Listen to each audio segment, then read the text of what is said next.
on the agenda, and that item is pursuant to Governor Ned Lamont's Executive Order 7S. We are to discuss and take possible action on a resolution provided by bond counsel to appropriate $1.7 million for upgrades to the heating, ventilation, and air conditioning system at Baldwin Middle School, and to authorize the issuance of bonds, notes, temporary notes, and/or other obligations in $1,700,000 to finance the appropriation. Is there a motion to approve the resolution as provided by bond counsel? Yes. Okay, so go ahead, Sue. I'll make the motion. And a second. Happy to second it. Okay, Selectwoman Renner motion and Selectman Federici on the second. I think we've all been through this now. This is probably our third meeting at least on this. However, I want to afford my fellow board members the opportunity to ask questions, or if you feel as if you want another summary, either from Dr. Freeman or Dr. Balistraci, and or Cliff, if Cliff is on the call, relative to this, or you have any questions relative to the criteria established in paragraph 7 or section 7 of Executive Order 7S. And we have Matt Ritter here as well, and Pam Millman to weigh in on the question of the legality, or are we meeting the thresholds set forth in that criteria? So I'm going to open it up to my fellow board members. What is your preference? Do you have questions? Would you prefer another summary presentation? Go ahead. This is Charles. I'm all set, and I'm fine with the Baldwin this motion. I did have one question though on something that Dr. Freeman brought up last night, was the fact that the lakes will be voted on again potentially in November as far as going. I mean, it's on schedule. I understand that part. I didn't realize it would require another vote though. We will plan on making a request to have this included as a referendum item in whatever balloting takes place on November 3rd. I know it's unusual to do it that way, but in our read of the executive order, we didn't see that we met the standards to push it through in this process, so we'll ask to have the voters vote on that separately. We know we'll have to make a request. We know we'll have to work on the balloting, but that was our plan at this time. Wasn't Lakes originally part of this bonding package? It was approved by the it was approved as part of the original budget's operational and bonding. But then when the executive orders were issued and it set out those standards for. All right. Does the additional cost of having to do a separate bond? I mean, is it cost prohibitive to have to separate like that? Maybe Mary Jane. Yeah, I'm not the right person to answer that one. Well, we're too far down the process. I just want to make sure I did understand it. Whatever the cost is, I'm sure it's been looked at this point. So that was my only comment regarding this resolution or this motion. Well, I think my understanding of it last night was that by just doing the Baldwin, which is necessary to get going and would have probably been voted positively in April had we voted in the normal way. So by not putting Lakes in, it gives the voters a chance to vote, quote unquote, in the normal way in November, hopefully. Wasn't that the reason for that? That was our thinking. Yes. Right. So that we were making as few extraordinary things as that we could. That's exactly right. That was our thinking. And I think you said, Paul, that waiting until November was not going to be an issue for Lakes. Also correct. It would impact Baldwin detrimentally. It will not impact our Lakes schedule at all. Right. And I think the bottom line is it was difficult to arrive at the conclusion that we met the criteria, that project met the criteria outlined in section 7 of 7. Right. The justification was just not there. Exactly right. There was, quote, no need to rush it through or have the voters perceiving that we're rushing. Yep. Right. And Matt, I think there was a question about if this is going to add any costs at all to the town to Right. have. So, I mean, Mary Jane, correct me if I'm wrong. I think the goal is to include Baldwin in the August bond issuance that the town's planning to do. And then this other project, if approved in November, would just go into the August 2021. I mean, the town issues bonds and notes on an annual basis. So we can put that project in a different year. And it's not going to be cost. Yeah, there's no change into how we would do our bonding. We typically pre-fund all of our projects. And at the time that we're looking to bond, we look at all of our projects. Whatever we've spent, that's what we go to bond for. So depending on the timing of when we go to bond, because as I mentioned in a previous meeting, we might not be doing regular bonding in August based on the market. We may be moving it forward. So again, the timing of the project, whenever the actual expenses are made, would determine when it's actually bonded. It could be in the next bond or the following. Matt? Yeah, Lou. Yeah, just a couple comments, and really as to the process as much as anything. Yeah, because you never know exactly who's watching which meetings. And I just sort of wanted to point out that while this has been a little bit of an unusual process, it's been very transparent to me at least, and I hope the rest of the board members, very appreciative of all the work and explanation from Pam and Matt and Pete to kind of keep us up to speed. Board of Ed, thank you for explaining the urgency of this. And I hope everybody's who's watching this or has been following it has heard it as clearly as I have. So I fully get it. And I also wanted to mention last night's meeting, the town meeting, Chuck was summarizing some of those comments, and two things occur to me. One of which is, Matt Hoy, your office has done a great job keeping us informed as things come in. Not necessarily everybody sends everything to everybody, but Tracy and Karen get those right off to us as they come in. So we've seen all the comments in full. So people have a chance to be heard, and we've heard them. It's just been, while it's a little bit out of the ordinary, it's fallen into place nicely, and I'm comfortable with where things are. Thank you, Lou. Sue, anything? Pam's waving. Pam?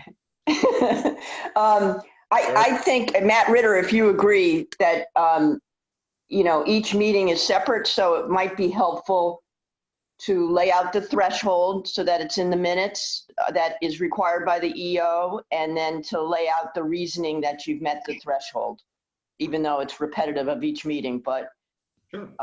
But each board had to independently come up with the conclusion. Yeah, that's fine.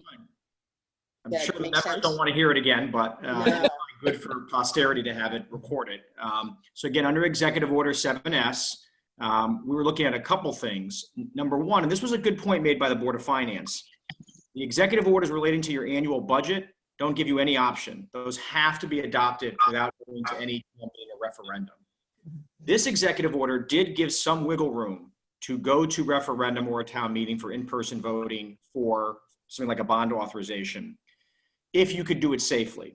And so the first selectman got a letter from the health director that said, there's no way we can do this in a safe way and reduce transmission of COVID-19. So that took that option out of the box. So then we're left with the executive order saying, since we can't do that safely, we need the Board of Finance, or the budget making authority for the town, and the Board of Selectmen acting in lieu of the legislative body of the town, which is the town meeting, to approve the bond authorization. And you can do that if you can show there's a need to act now, right? There's an emergency that has to happen. And the criteria that you guys meet and the findings you're making in this resolution, it's baked in there, because we're going to put that bond issuance to show due authorization, okay?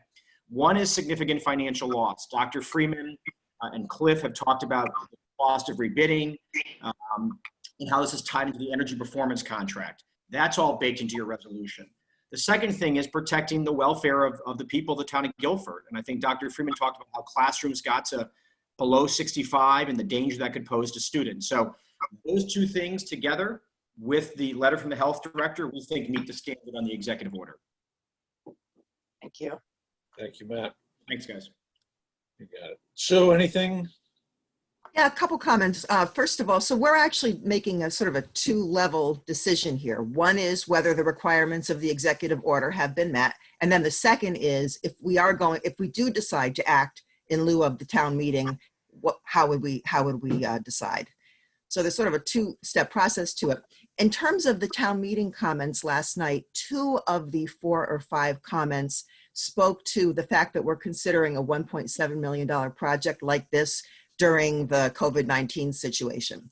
And the folks who sent in those comments were critical of the fact that we were even considering this. I think it's important to point out that we're responsible as leaders of the town for making long-term decisions, not acting just based on what's happening today.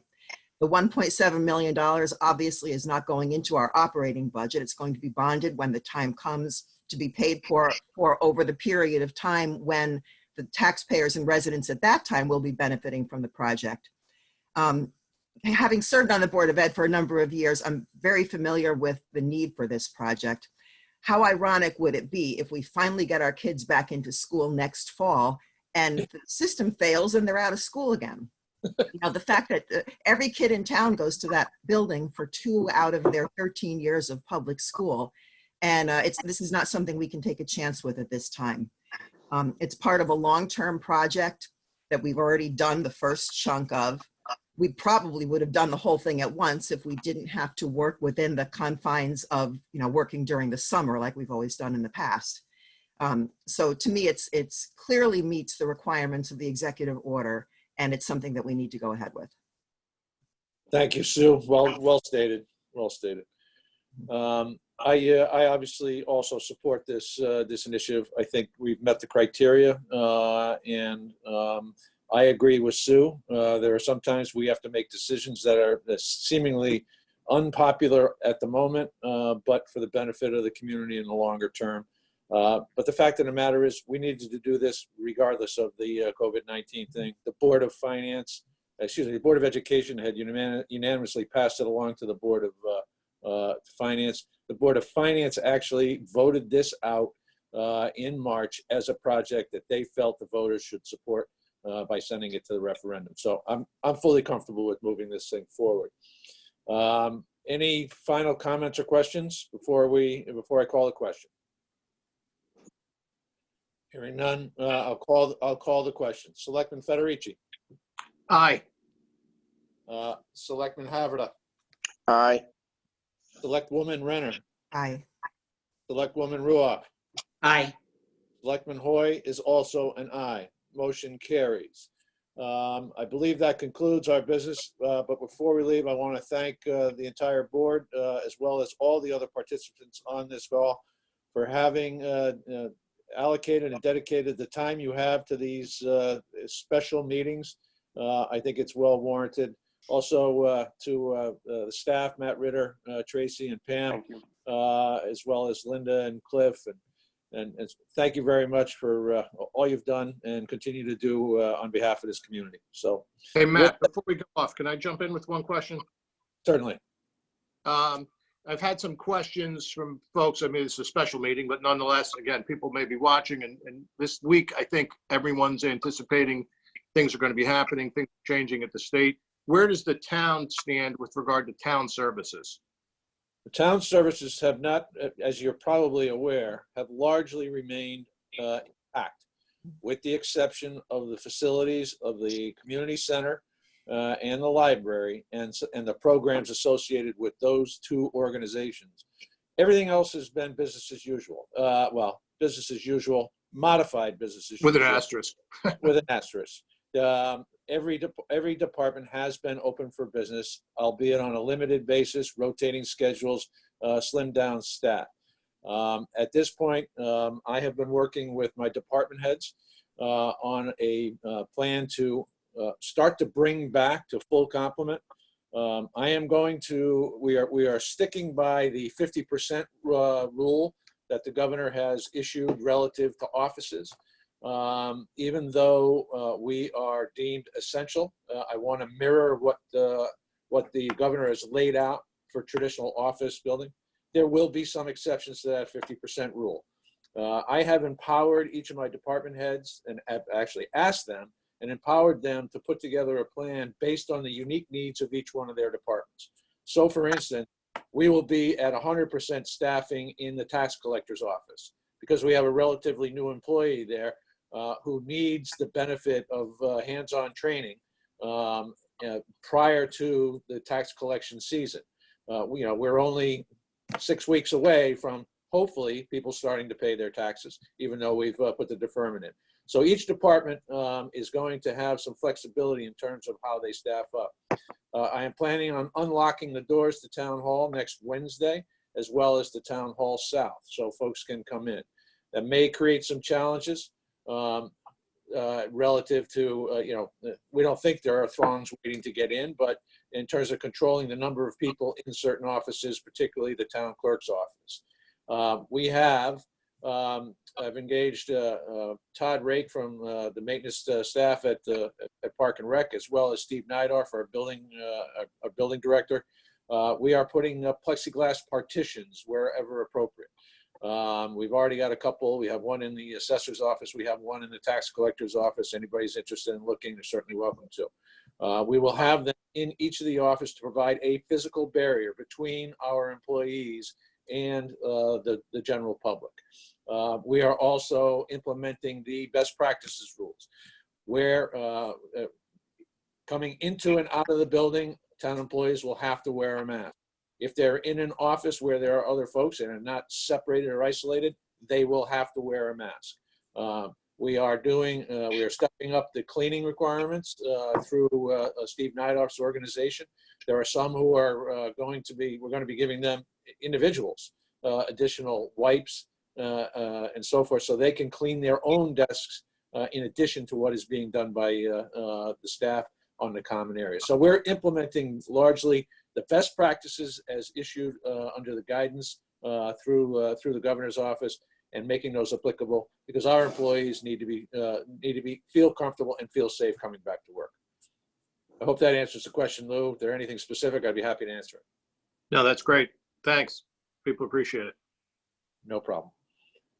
Anything else for the good of the order, even though it's not on the agenda? No? Hearing none, I'll entertain the motion to adjourn. So moved. And a second. Call the question. We're just going to do this by a voice vote. All in favor? Aye. Aye. Opposed? Thank you all very much. Thank you. Well done. Well Thanks, done. everyone. Thanks. Thank you. Thanks, everybody. We'll see some of you at 3 o'clock, I suspect, Yes. right? We'll be there. Thank you. Bye now. Bye-bye.